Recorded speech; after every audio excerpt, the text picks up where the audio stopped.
Hello, everybody. I'm Sean Reynolds from Sportsnet, about to be joined by Ken Weeb of the Winnipeg Free Press. Together we are Kenny and Renny, and this is the Kenny and Renny post-game show following a bounce-back game for the Winnipeg Jets, coming off worst game? I don't know if you agree, but worst game that head coach Rick Bowness felt he had seen the Jets play in the entire time he's been in Winnipeg against the Vancouver Canucks, a 5-0 loss.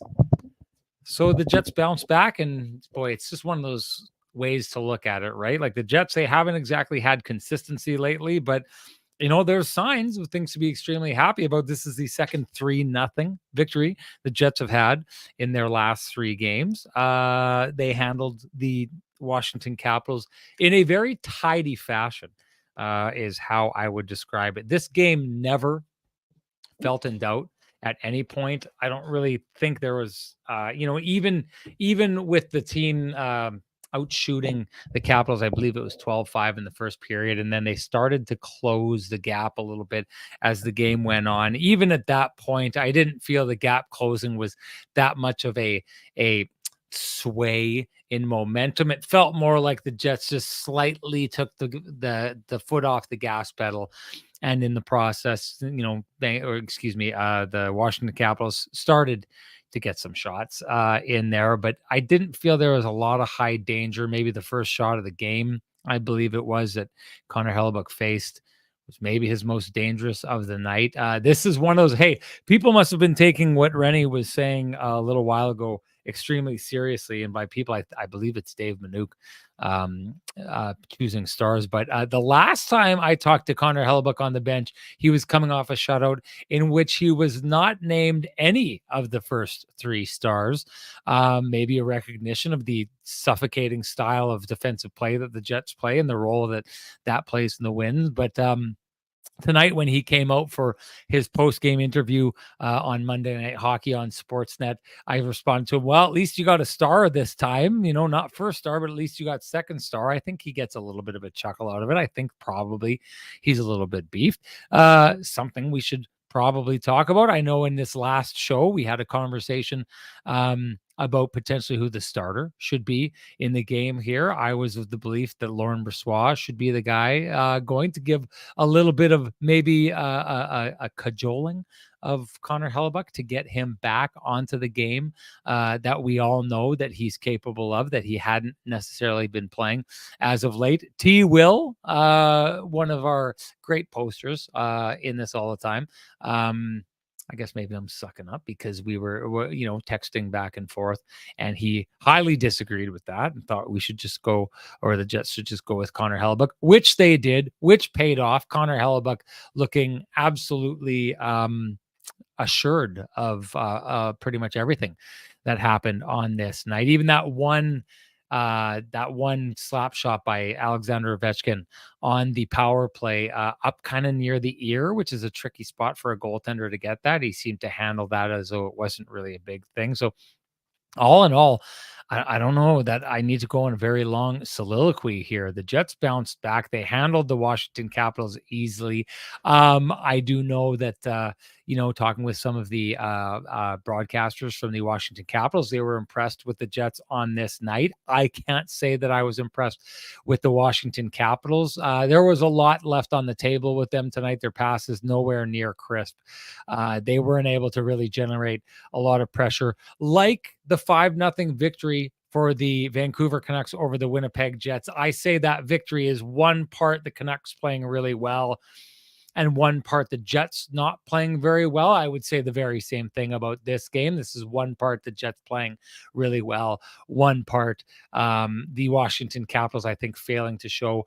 I was thinking about this. We never got to this story, but Tom Wilson's grandfather had passed away before not their last game, 2 games ago against the Pittsburgh Penguins.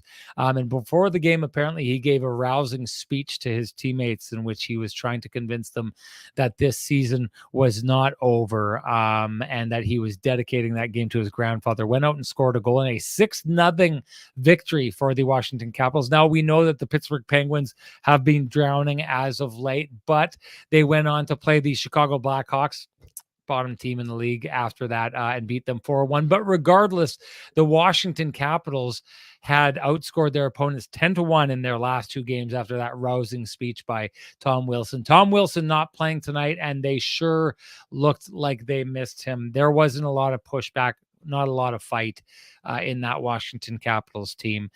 Exploited at every turn by the Winnipeg Jets, who brought their A game on this night and won a game 3-0, which they very well could have won 6-0, 7-0. A lot of posts, a lot of opportunities. Good game, I thought, by the Washington netminder. Not as good as Connor Hellebuyck on this night. That's my take. Anyways, on this whole thing. Time to bring in the man with the best music in the business and get his take on the whole thing. Here comes Kenny, everybody.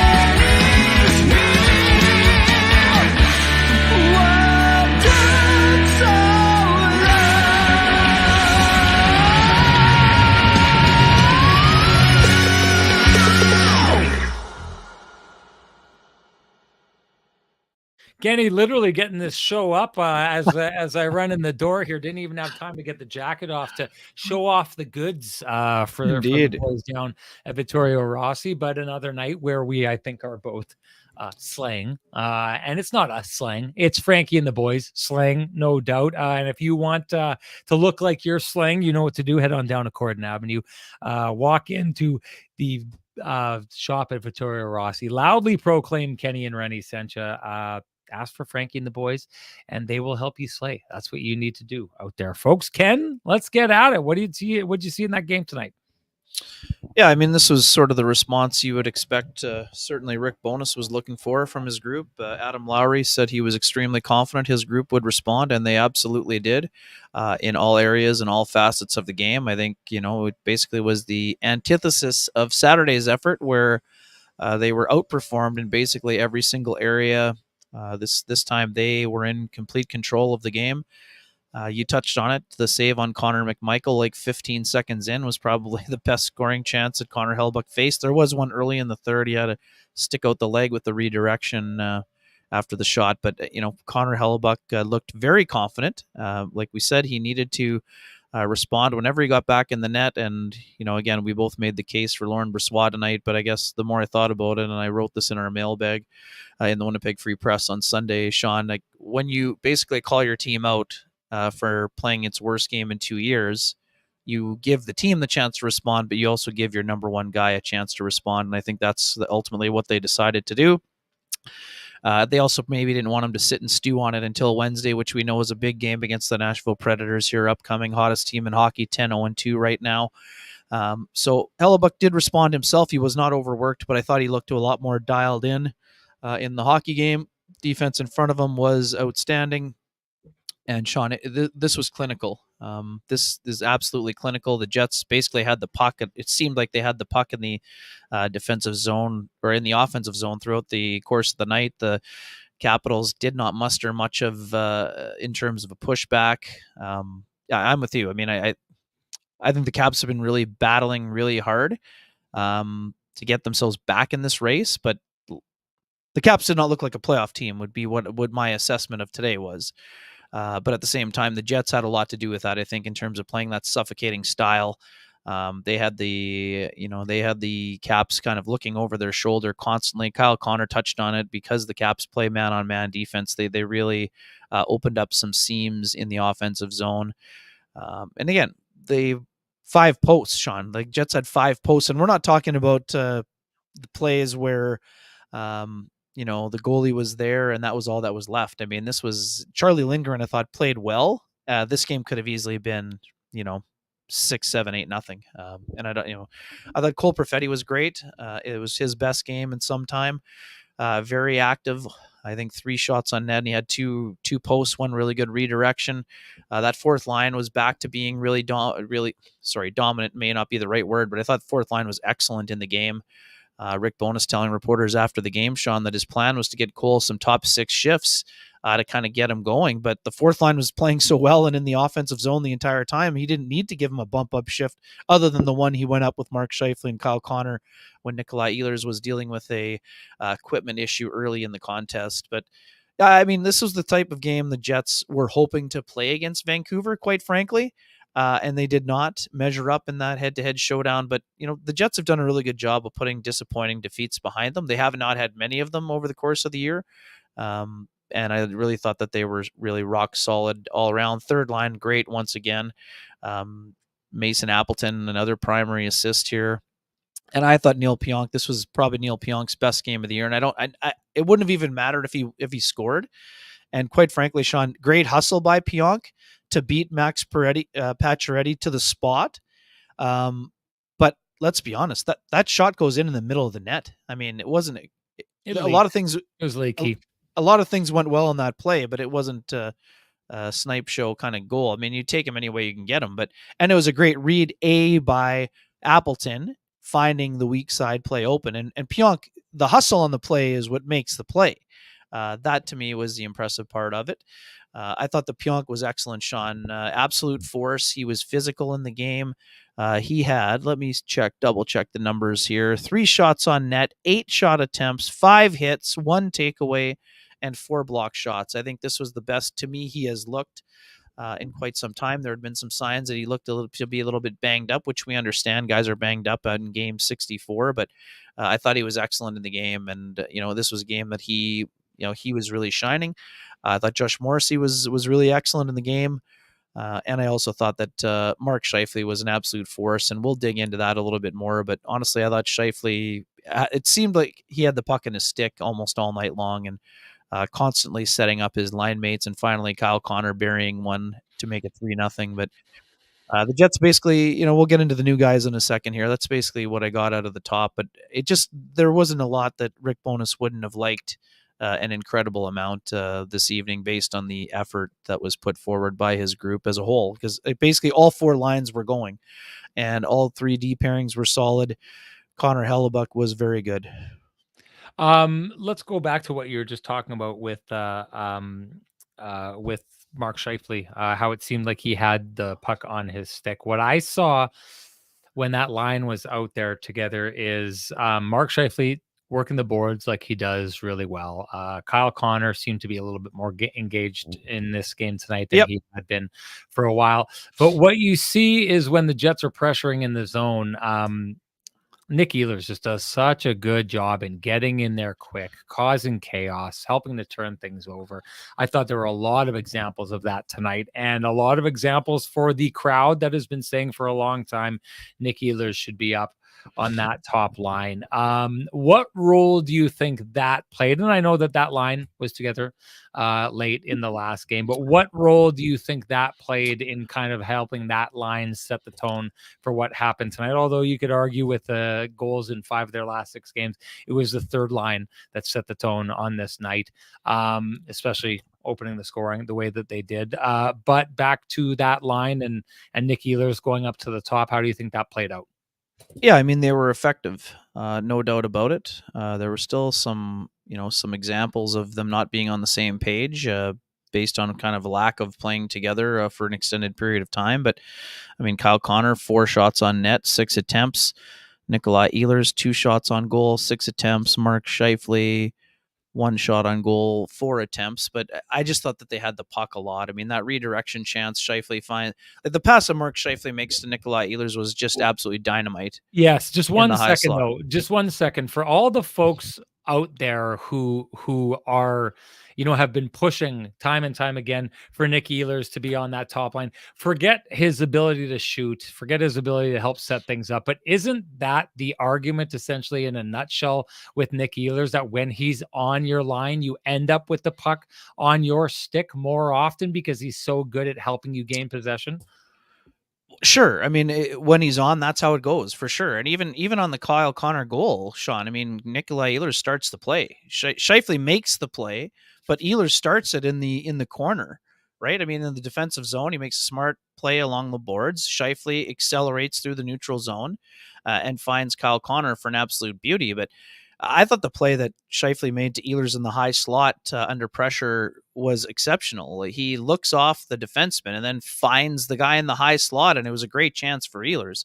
Yeah, I thought the line was going pretty well, but I also thought that Kyle Connor was just a lot more noticeable in the game today, and he needed to be, right? It just wasn't he had lots of company, but he didn't play well on Saturday. This was the kind of effort I expected to see from Kyle Connor. We don't know if he's been feeling under the weather or not, but there's just been some nights where he didn't look like he had as much energy. And today he had lots of energy, and that line was fantastic. So, hey, I mean, we've got lots of time. We got 18 more games to debate over whether that's going to be the line that stays together or not. So, yeah, I'm excited to see it. I mean, we know that the new guys jumped into the lineup. I definitely thought that Toffoli was noticeable. Yeah, I mean, those guys went through a lot of change in the last 3-4 days for them. Do I think that was peak Tyler Toffoli? No, but what I saw from Toffoli It was pretty is that darn good. he's the next in a long line of Jets that have been added to the roster that are not afraid to get to the hard areas. And then the other part of that is that, like, as Kyle Connor pointed out also, Tyler Toffoli finds the soft pieces of the defensive zone, and then he doesn't need much. He's got an incredible release. He had a really good chance in the, what period was it? First period, maybe, where he had a really quick snapper in the slot, and Lindgren just got his blocker on it. But man, it was impressive. And I love the toe drag on Ovi. That was absolutely dynamite. The only problem for Toffoli was it was at the end of the shift, so it didn't turn into a really good scoring chance, but pretty impressive stuff. I thought that you started to see, there's some cohesion there for sure. And even too, he gets to the net. I mean, I actually thought that Toffoli tipped it, not Iafallo. It Yeah, looked like that's what Toffoli they call actually on the might have tipped it. broadcast too. And then there was another one, Sean, that point shot from Dylan DeMello that hit the pipe. It looked like Toffoli might have tipped that one as well. So I saw some Joe Pavelski qualities out there from that group. And I thought that they were excellent. I mean, Alex Iafallo was, fit in very well with that line. As you mentioned, the third line absolutely dominant once again. And for sure, Nikolai Ehlers was excellent. Give him another twist. And here's the other part. If you're Rick Bowness, you want to see that against Nashville. That's another big game coming up on Wednesday. Nashville's playing great. I listened to the third period yesterday and against the Wild, and man, how about the Wild pulling their goalie in overtime, risking losing the Ballsy. bonus point? I like the move by John Hines. Anyways, that line, when they're playing the way they did today, Sean, the issue has never been when the puck is on their stick. It's what happens away from the puck for that line. And who's going to go and get it if they don't have it? I mean, that's always been the question mark. So today that wasn't a problem. If they keep this going, of course, you can make and build a stronger case for keeping them together. But the other thing for me, Sean, and what I wrote, again, I'm not trying to plug the mailbag here, but the way Monahan is playing, Sean, maybe the connection was also with Vilardi and Ehlers, not just Scheifele and Ehlers. So maybe you have Monahan with Vilardi and Ehlers, and maybe you have Toffoli up on the top, because Toffoli can do some of the digging on that line with Scheifele and Connor. So I think they have a lot of options in that top six. And hey, maybe Nikolai Ehlers on that line could be the best option. Let's not forget, Sean, in Banff last season in October, the line was Scheifele, Connor, Ehlers to start the year, but Ehlers only lasted 4 or 5 periods before the injury happened with the groin and turned into the sports hernia. So they were very good today. There's no doubt about it. I thought they were excellent. And if they can stack a few more games of being excellent, they can make the case for being the number one line and staying together for an extended period of time. Do I think it's automatic? No, I don't. And it has nothing to do with that line. It's about finding the optimal deployment for the top six as a whole.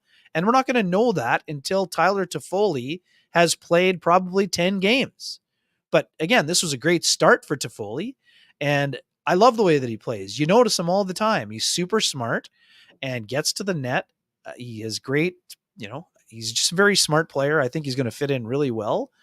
And, man, power play was snapping it around, Sean. I mean, Monahan was sour because he got set up twice late in the game. One of them he fanned on, and one of them the stick kind of gave out on him. So, and then Scheifele set him up in the high slot out of the bumper for a really glorious chance. But anyways, all things very important.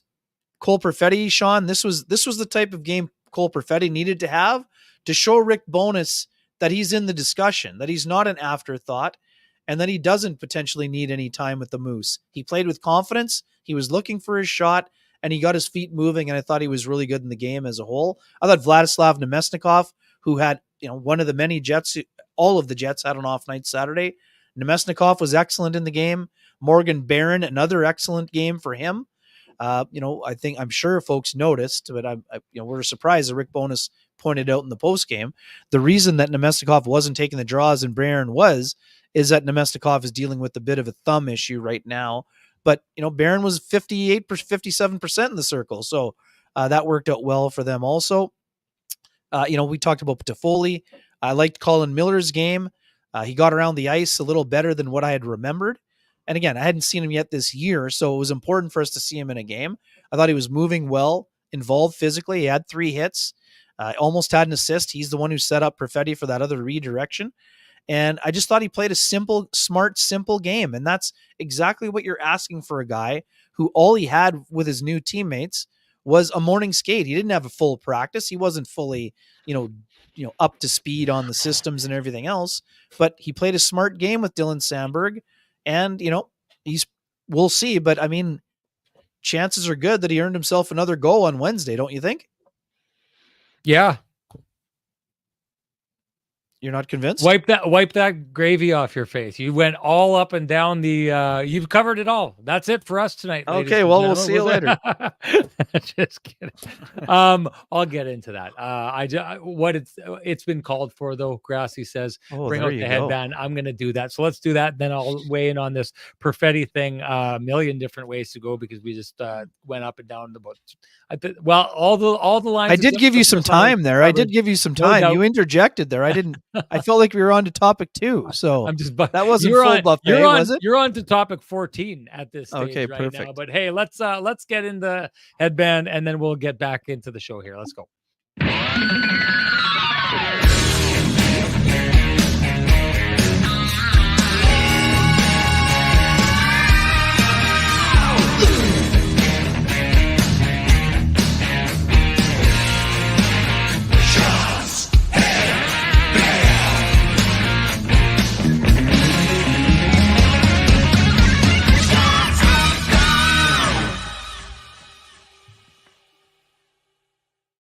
Ken, before we do get going a little further, just give Sweet Lou a shout out, and then we'll get into the Perfetti stuff.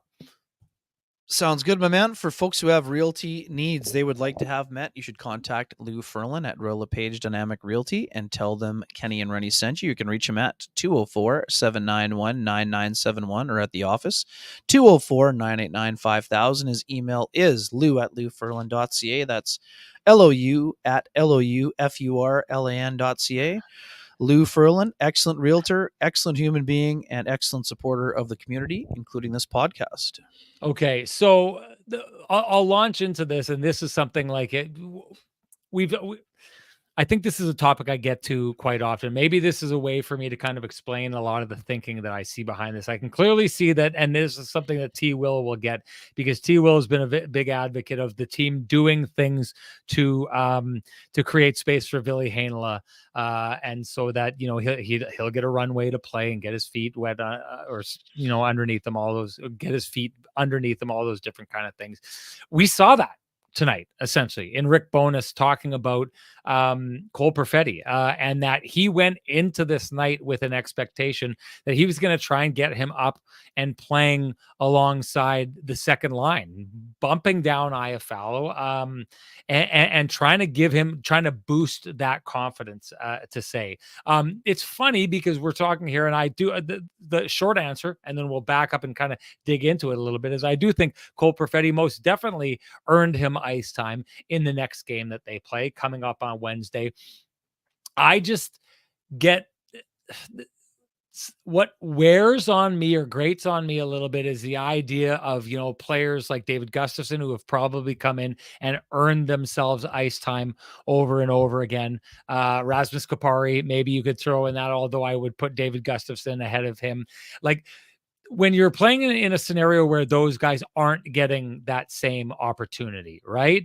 That's one thing that I'm always a little wary about on a team. If you can ever have a player like David Gustafsson sitting back and being like, well, how come I'm not getting that opportunity? Well, the answer to that is that Cole Perfetti, where he should be, is in the top 6, or that's where he would fit on a roster. Because again, we've gone through this, get through it quick. Doesn't belong on the third line. The fourth line is questionable. Should be a top 6 player, except he probably isn't good enough at this stage of his career to be a top 6 player in this lineup when everyone is healthy. But I think what we were seeing from Rick Bowness tonight in getting Cole Perfetti back in is a couple things. A, I need to make a change because we stunk last game. Everybody stunk. Someone's got to pay a price. Usually it's the 12th forward who pays the price. So Cole Perfetti gets back into this game by virtue of no one really going last game. So he's the change that is made. But if you're going to bring him in, well, maybe bring him in and put him in a situation where you're getting him into those top 6 minutes every once in a while,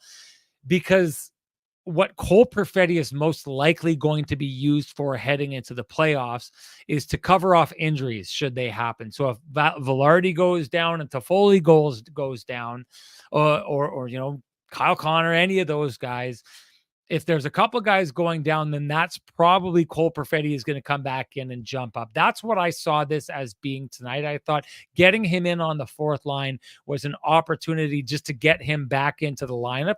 Part of sending a message overall for the head coach. But if you're going to get him in, well, let's kill 2 birds with 1 stone and see if we can get something going along with him. See what he looks like beside a guy like Tyler Toffoli, who's a trigger man, who I mean, you were talking about getting Toffoli up on a line with Kyle Connor. I don't like that because Kyle Connor's a trigger man. Toffoli's a trigger man. I think having 2 on 1 line, you might as well spread that around, is my take on that. But if you get Cole Perfetti, who when given space can slice and dice and move that puck and get it to people, maybe he finds a little something alongside a guy like Tyler Toffoli. Never mind, Ken, that Tyler Toffoli was a great player in helping bring along a couple other young, smallish forwards with star potential in Nick Suzuki in Montreal, and Cole, why is his last name? Cole Caulfield.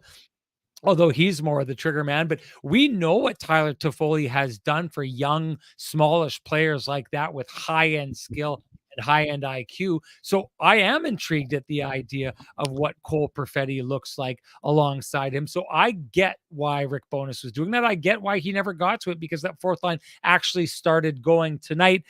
I would say this again, I go back to the idea. I don't necessarily think that tonight is 100% of an example of the Winnipeg Jets just going. I thought that the Washington Capitals looked pretty bad on this night. And I think that probably contributes to the idea that the fourth line had as good a night as they did. Something tells me that Cole Perfetti just didn't wake up and everything is working hunky-dory in the Jets world now. There's something to do with the opponents on this night, but I'm intrigued enough to see what happens in their next game when they play a very good Nashville Predators team, who's been challenging teams, playing very good defense, on a roll right now. Fact of the matter is Cole Perfetti on this night earned himself another opportunity, earned his way into the lineup. How he got into the lineup at this stage, it doesn't matter. The fact that he got into the lineup and showed well is what matters. And because he showed well, he should be playing his way out of the lineup in order for someone else to get back in. So I like the way that this has turned out here for Cole Perfetti. I like all the thought process. It makes sense for him coming into this game. I don't know that in the last game, when I thought for at least parts and stretches of the game, the fourth line was was one of the best, if not the best lines in that last game for the Jets against the Vancouver Canucks. But hey, that's being on the fourth line, right? You need change. The 12th forward is going to be the first guy to go out, and that was David Gustafsson in this case. The Gus bus getting parked on this night. my guess is he's going to be parked for Wednesday as well. Before we move on here, I would like to move on to the wake up call that was handed out by Rick Bowness. You and me did the lion's share of the work, and we did some pretty darn good work on the road there, Kenny, asking him the question that he responded and basically said he thought it was the worst game the Winnipeg Jets had played. Clearly on this night, the Winnipeg Jets got the pristine roofing wake up call, and you know what that means. Time to give North End Rick the pristine roofing wake up call. Give him a call, 1-204-981-6289. He'll be by to see any of your roofing, siding, exterior needs. You can also call Pristine Roofing as well at 1-204-237-7663. With all that snow melting on your roofs, if there was a time for you to get ready to thinking about taking care of that roof this year, now's the time. Pristine Roofing is the Pristine Roofing and Siding is who you want to call to get that taken care of. And let's not forget, if you know someone in your life who's looking for a free roof, Pristine Roofing handing out a free roof. So get a hold of them and let them know why someone in your life deserves a free roof, because they're going to be handing one out. Generous offer by the folks at Pristine Roofing. Okay, clearly the Winnipeg Jets got the memo, told by their coach it was one of their worst games, the worst game he'd seen them play in the time that he'd been here in Winnipeg. The response is the right response. And let's just put it this way, as a coach, he got the response he was looking for. So at this moment, Rick Bowness did the right thing in calling out the Winnipeg Jets after that game. I wonder, though, Ken, by some of the responses, Paul Friesen alluded to it. I did not get into the dressing room right away, but some of the players seem to be, like right on board with the wake up call. Some, I'm wondering if they didn't receive it as well. Now, we know this Winnipeg Jets team last spring was not okay with the wake-up call by being called out in the media by their head coach last fall. They voiced those concerns over that. I'll say this, if you have a chance to watch my interview with Connor Hellebuyck at the end of the game, it's happening in real time. So I don't know, maybe I didn't entirely pick up on it, but I asked him about the call out by Rick Bowness and the team's response. And he seemed to want to take it in a different direction. Didn't seem to be something that he wanted to dwell on or talk about. And I wonder, Ken, if you get the sense that a team that for years was never called out by its head coach in Paul Maurice, and now has a coach that calls them out, not as much this year, quite often last year, big time at the end of the year, and then a big call out leading into this game. Do you feel like there's any concern that needs to be had that maybe this rubs some of the players the wrong way? They got the right result, but still, there's probably in my estimation, a number of players in the Winnipeg Jets dressing room that are not the biggest fans of their head coach taking this conversation into the media. Yeah, I mean, again, I wasn't, sorry, today I was writing the Gamer, so I didn't get down to the room, so I didn't get that sense, so I don't know, I was not down there. I think that this team, Sean, we've been talking about it all year. I mean, I think that they may have been disappointed at the podium in their post exit interview thing, but I think that the majority of the players, when they went home in the summer, knew that Rick was exactly right. So, which is why they've put that in the past and been a committed team that's battling for first place in the division and the conference. So, I don't think it's an issue whatsoever personally. But again, we'll see by how they play. But I mean, I just think this team is a lot mentally tougher than they were down the stretch last year. I think that they've changed the attitude and culture around how they feel. I mean, Rick has been the same person for the last 2 years. So Rick backtracked a little bit in the morning and saying he was mad at himself. I mean, again, nice of Rick to say and everything else, but Rick wasn't mad at himself. I mean, yes, he knows that coaching is part. Coaching is part of that, Sean. But that's more. I don't know. That's to me. Sorry, he also said he didn't think that his message got through on Saturday, and I think that is also baloney. Rick didn't need to have a message on Saturday. Everyone in the building knew it was best on best in the West. What other message did there need to be other than get up for the game? So again, that's out of the coach's manual, pointing the finger at yourself. Now, again, you do that because the coach is part of the team. So yes, you want to share the accountability and the responsibility, but the coach didn't lay an egg. I mean, the players were the ones who didn't perform. So again, the coaching is part of that. Sure, you could have made other decisions. Sure. Was Rick Bowness mad at himself? He was mad at the result. So anyways, that's a unnecessary rant. In terms of how the players feel, I don't feel the players are going to be bent out of shape. And again, in terms of Hellebuyck, Sean, he's Mr. Positive. They had one hiccup, so of course he's not going to want to focus on the hiccup. This is a guy who loves his game every single time he goes out onto the ice, right? So I'm not. I wouldn't. I think that's an overanalyze. Like Rick told us not to overanalyze it.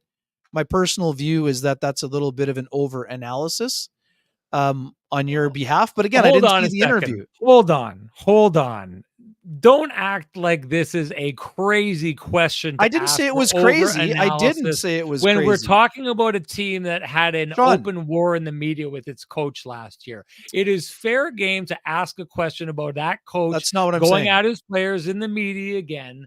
Whether it's I think trying to slough it off as if it's not any kind of thing is not doing our due diligence on this, I guess, is the way I would like to Sorry, say. and I didn't say there was a problem with the question. I just think that I know that, thinking but that Hellebuyck you're wanted acting Sean. as though it's I like, come on, here we go. Like no, it's not that. It's not that. This is a valid question to it, ask with a team that has had issues with his coach doing this before in the past. sure, it's a good question to ask, but I don't know. And until we see more evidence of it, I am not convinced. So, and I'm just saying with Hellebuyck's never going to dig in on that. That's it's good to ask him, but the fact that he didn't want to dig in, this guy doesn't. His life revolves around positivity. And Sean, it hasn't been going great for Hellebuyck. 18 allowed in the previous 5 games. So we saw you were out there. Did you see how fired up he got about throwing the stick into the crowd after his shutout where he was barely tested?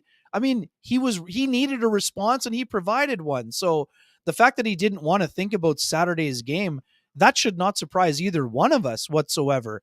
And the fact that he changed the subject doesn't mean the Jets are bent out of shape because Rick called them out. Okay. All right. In my I think opinion, sorry, if we don't agree, that's fine. we've been heard on that. Well, no, I'm not saying that. I'm questioning it. Okay, I'm leaving the door open to the idea that, okay, listen, maybe there are some players, maybe there's not.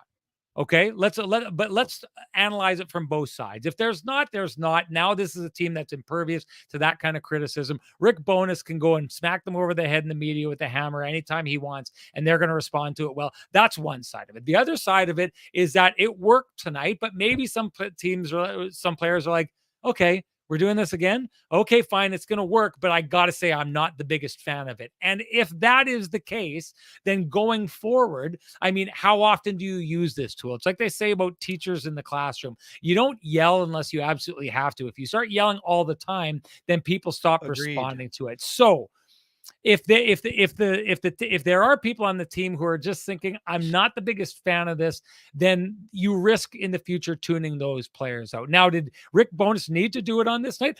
I thought it was the right thing for Rick Bowness to do, right? You know me, I'm always all about the truth serum. The fact that he did that the other night, I thought makes sense. Listen, everyone's celebrating the fact the Jets won 3-0 here tonight, but they've gone 4-3 over their last number of games. They've been doing a good job of beating up on teams below the playoff line. They're 3-7 against teams over the playoff line since Christmas time. So if people want to act like everything is hunky-dory and there's no problems or no concerns in the world, they can do that. Rick Bowness doesn't have that luxury. He needs to get this team back to where he wants them to be playing and has over the last number of weeks talked about them not being there.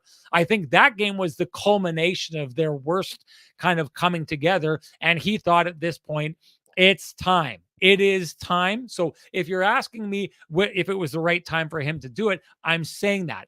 I'm just questioning the idea that if there are players in the room that are not fans of that happening, and let's be honest, Ken, they wouldn't have been fans of it in the Paul Maurice era. This team hated the idea of being called out publicly in the media. They're getting used to it now, but if there are some players, then every time you go to the whip, you are risking players kind of tuning it out. It's why I asked the question. I'm trying to look at it and be thorough from both sides. And I am saying that there are players that just didn't handle it head on. Someone talked about it and talked about Connor Hellebuyck, effortlessly deflecting the question in the corner. I guess my question would be like, why would you have to deflect the question? I don't think we played well. Our coach called us out. He was right to have done so, and we responded well. Like, clap all you want about someone deflecting a question. To me, when someone deflects a question, it opens up questions like the exact ones we're talking about right now. Sure. I just think that Connor is just different in how he wants to handle things. I mean, Connor isn't really all that interested in discussing much. Like the other day, for example, Sean, I went over to him when he came off the ice on Friday. I just wanted to get a comment, maybe potential comment. I asked how he was feeling, and I wanted to talk to him about the new players, and he was like, "I don't really feel like it." So, like, he's the only.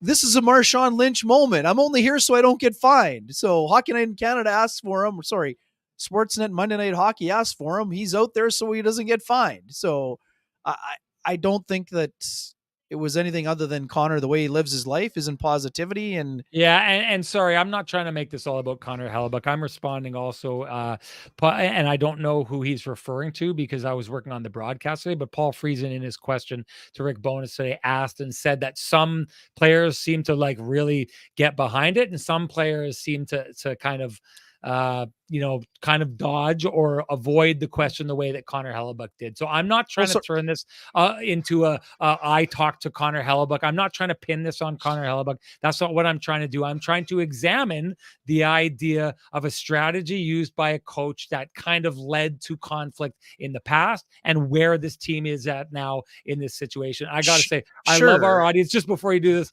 you're going to respond to this and I'm going to let you do that. I just love our audience and how contrasting they can be. As Andrea Cahoot says, I think Renny has run out of things to say, so started this conversation up thinking it's a fabricated conversation, with a response by Mall who says, valid point, Sean. So it's hilarious how on one hand you're talking to some people and they're like, yeah, you're going somewhere with this, and the other people think that you're just kind of like blowing smoke out of your arse. I can do both equally well. Anyways, your sure. Well, sorry. I mean, sorry. So I was flying home today. You were in the room. Did you get that sense in the morning that players had their nose out of joint over it? Like I said, Ken, I was working the broadcast today. It's funny. A lot of people get a hold of me and they're like, how do you think Colin Miller's looking right now? When I'm doing the broadcast, I'm on a totally different schedule. I'm doing totally different things, right? So I wasn't in the room digging in and listening. To be honest with you, I don't know what Paul's specifically talking about. I just go off the idea that Paul is not making this up. And so if Paul experienced that, potentially I experienced that with Connor Hellebuyck. Again, people seem to like, I'm just trying to have the conversation. And again, boy, oh boy, acting like, and I'm not saying you are, but I do think some people in the chat room are acting like it's crazy to talk about this when this team went to war with its coach on the way out last season. It's like, to me, boy, oh boy, bury your head in the sand all you want. It's my job to ask questions. I'm just saying and I'm not saying I did, if that was the response that I was getting from Connor Hellebuyck tonight, and if, as Paul Friesen was talking about, there were similar interactions that he had in the room, then I'm just wondering if there's certain players in the room who are like, yeah, I'm okay. Like Adam Lowry's a guy who's going to be entirely okay with talking about this up front and be like, yeah, we didn't play that well. Other players maybe don't want to go there. And we'd be crazy not to think that some players would respond well to be getting called out and some players wouldn't respond well to be getting called out. Anyway, sure, but Rick has asked for more from his team, Sean. In the last two of the last three games, they had a shutout and played a dominant game. Saturday was the anomaly. Like as Adam said, it happens 2 or 3 times a year. Jets turn the page, and I assume they'll turn the page on the comments and the game itself. But again, it's up to them, right? It's up to them. Yeah, don't be giving me this different team stuff. This is But it is a essentially different team. no, it is not the different team. This is ridiculous. It's But why all have the we been same talking about players. This culture is then? Why have we been talking what's about a that? change of culture if they're just going to fold after one thing was said in the media in 90 seconds? That doesn't Well, make any you don't sense. know that that couldn't happen though, and I hate how long this conversation has gone on for. Like, it's not a different team; it's almost all the same players. Like, I'm not saying that's happening, but like, you can't say that it's not in them to have had this conversation or had these frustrations when they just had it. So what if the culture changed? Doesn't mean you can't backslide on culture. Anyways, this whole Sorry, different team stuff I there's think is 5 new players completely this year, bogus. and then Vladdy and Nino. Okay. That's Okay. 7 You new guys are players. right. It's an entirely different team. The core is entirely different. Nothing is the same for this team as it was last year. I'm Well, going to just it cede this so we can move on sorry, from this it can be conversation because to me okay. it's gotten ridiculous at this stage. We got to move on. We got to get to other things here. I did want to talk about Ovi and where he is. I had thought the way he'd been playing lately, and you know what? Maybe he's going to have to be that guy in his older age who has to like pick and choose his spots. But I think it was Tishu tonight who said that he was less than average or less than mediocre. I couldn't agree more with that. Now I know he's been putting that up, but this was maybe the first time that I've taken a look at Alexander Ovechkin and thought to myself, maybe he's not going to pass Wayne Gretzky as the all-time top goal scorer in the NHL. Yeah, he had a rough night. And I guess, I mean, again, this happens for 38-year-olds, I guess. So, but you know, all he needs is one shot. And Sean, again, he had a terrible start to the year. He had points in 5 consecutive games. He's found a way to get, go on a bit of a goal scoring run in the new calendar year. But today was not dangerous, not at all, really. I mean, so does that mean he's finished? Not to me. And I know you're not saying that, but I mean, it's going to take some time for him to get to 894 right now based on how it is. But I don't know. This happened a couple of years ago where we all thought Ovechkin wasn't in shape. Maybe he's finished. And then the next year he had 50. So I'm not saying he's going to get 50 next year, but I'm not here to say that he's deteriorated to the point that he's finished and should hang him up. I know that you're not saying that. But I don't know. I just think that Ovechkin's fine. This was an off night for him. And, you know, when you're used to being in the 40s and 50s and you're going to be in the 20s, of course, that's something that leaves you scratching your head a little bit. But I do think that he'll get it sorted out. And I think, again, it's going to take 2 or 3 seasons to break the record. But I would, again, I need to see more. I'm not willing to. A lot of people were giving up on him in the start of the year also, and then he's going to find a way to be in the 20s again. So I just think he wasn't skating as well in the game today. And we know that, even too, you thought it looked weird on the power play. It kind of looked like, I don't think it was an intentional thing, but John Carlson kind of went to the Ovi spot. And then Ovi kind of went over to Carlson, kind of like, what are you doing in my spot, man? And at least that's what it kind of looked like on the ice. Maybe that was by design and I'm completely off base. But I thought he had a tough night overall. 2 shots on net. Not very effective. He was credited with 2 hits, but certainly wasn't the old Alex Ovechkin flying around and hammering people. But I don't know. I first covered him in a playoff series, I think, in 2013. I love watching Alex Ovechkin dating back to the World Junior, and I think he's going to score a lot more goals in his career, but he certainly didn't look nearly as dangerous this evening. I just got to say, I thought Gary Galley made a really good point. The one thing about Alexander Ovechkin that he's experienced for a good chunk of his career is just an all-time passer. And without that, that's kind of a tricky scenario. Like, listen, Alexander Ovechkin has been getting open in the same spot, often without ever moving on the power play, and he's been doing it for the better part of 2 decades. And one of the reasons for that is the teammates around him are able to create him that space because of how dangerous they are. This team, they're young, they're trying to turn things over. Hendrix Lapierre, I believe, is his center at this moment. His swapped other Dylan Strome back in there, but yeah, he was started the game there. His winger for a good chunk of that game was, and I'd announced it on the broadcast, but I'm not even going to try and do it right now. But a new young Russian player, Yeah, Lou 63. Ferlin Let's won just in call him. Austria last night. We did a story on him. Great story. I mean, boy, oh boy, Ken, you wouldn't have seen this. He scored his first goal of his career on Thursday. He found out on his 18th birthday that he had Hodgkin's lymphoma Oh, right. cancer.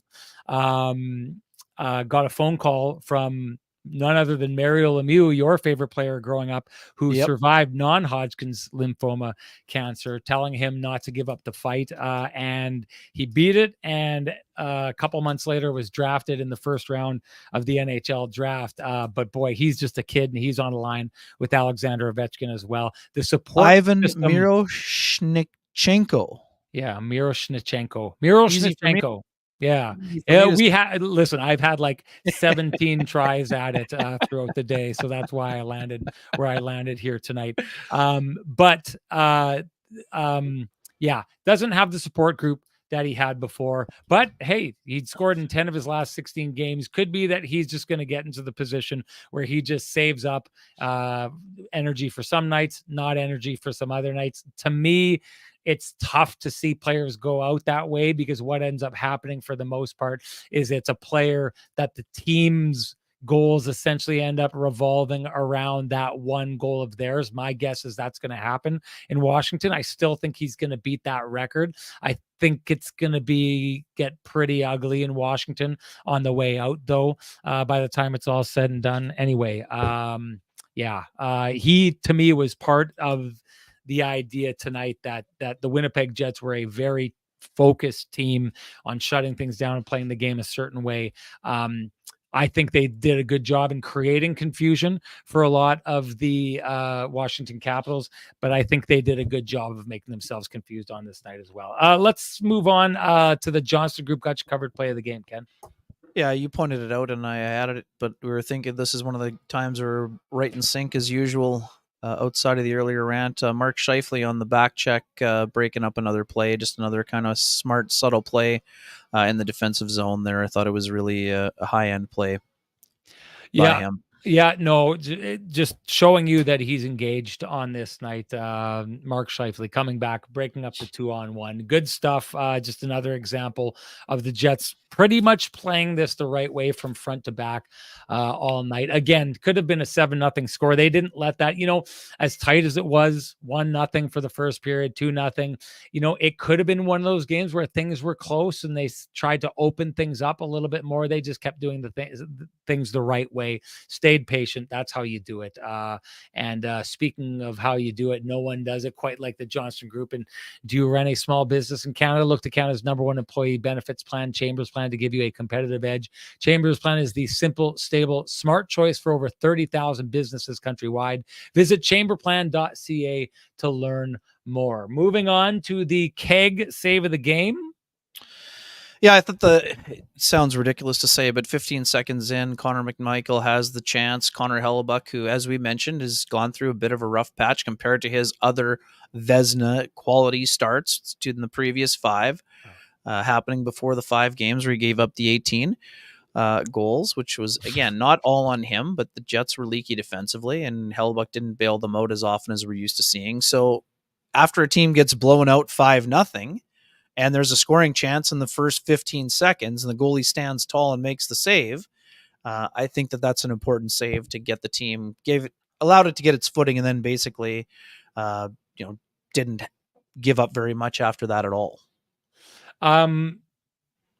Yeah, I think that first one is the important one of the game, because since it was so close, and an unbelievably close game tonight in the way that it was played by both teams right down to the wire. Listen, if that first goal goes in for the Washington Capitals, it changes this game probably to a little bit of a degree, or maybe opens the door for it to be more dramatic than it really turned out to be. Posts were coming easily for the Jets here tonight. Goals weren't. That last goal that they scored, the 2-on-1, is an example of the Washington Capitals kind of throwing caution to the wind. They upped their risk profile in that situation, took a chance to try and keep the puck in, and it was an all-out chance, giving up a 2-on-1 the other way. So this is a two. Other than all those posts, it's a 2-0 game. So if that goal goes in, it definitely changes the complexion of this game. Definitely the most important save of the game. Once it got going after that, and once the Jets had a couple of goals, you just had a feeling that there was no coming back on them in this night. But no doubt, I would agree with that. That's the keg save of the game. And Ken, you're going to have to be the announcer here tonight, because you've got that information. But doesn't matter what we think; it matters what you think the keg save of the game is. Because if you share with us your hashtag keg save of the game, the keg save of the game, you're automatically entered to win a $50 gift certificate usable at any of the 3 fine keg locations here in the city of Winnipeg. Each location finer than the last. And Ken, the winner of the keg save of the game from last game is? I got Donnie Boy here for the keg winner. Donnie Boy. Donnie Boy. Hey, in the comment section. You know what to do. Direct message me at SN Sean Reynolds. Send me your full name, send me your email, and I will send you a gift certificate, or I will have our fine friends at the Keg send you a gift certificate, a $50 gift certificate usable at any of the 3 fine Keg locations here in the city of Winnipeg. Each location finer than the last. And that moves us on to the TCB lamplighter of the game. Who would that be, Ken?